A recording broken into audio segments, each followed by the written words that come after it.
This gave the queen a great shock, and she became yellow and green with envy. And from that hour her heart turned against Snow White, and she hated her. And envy and pride like ill weeds grew in her heart, higher every day, till she had no peace day or night. At last she sent for a huntsman, and said, "Take the child out into the woods, so that I may set eyes on her no more. You must put her to death, and bring me her heart for a token." The huntsman consented, and led her away, but when he drew his cutlass to pierce Snow White's innocent heart, she began to weep, and to say, "Oh, dear huntsman, do not take my life. I will go away into the wild wood, and never come home again."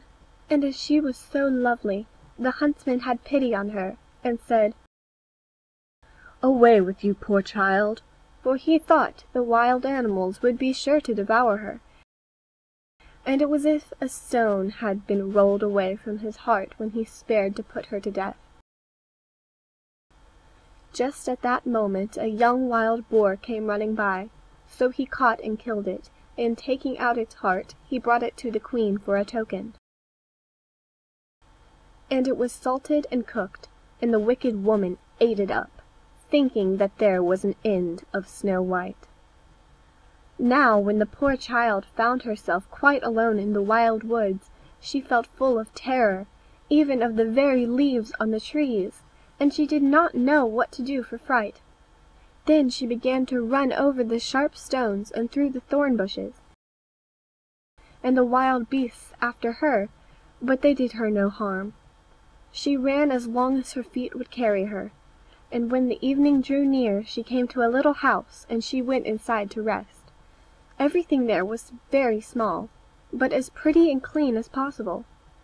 There stood the little table ready laid, and covered with a white cloth, and 7 little plates, and 7 knives and forks and drinking cups.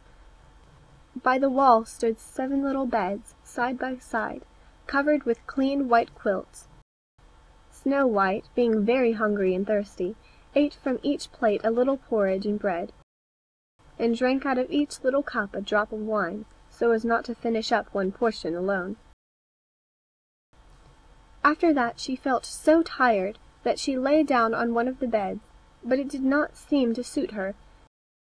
One was too long, another too short, but at last the 7th was quite right, so she lay down upon it, committed herself to heaven, and fell asleep.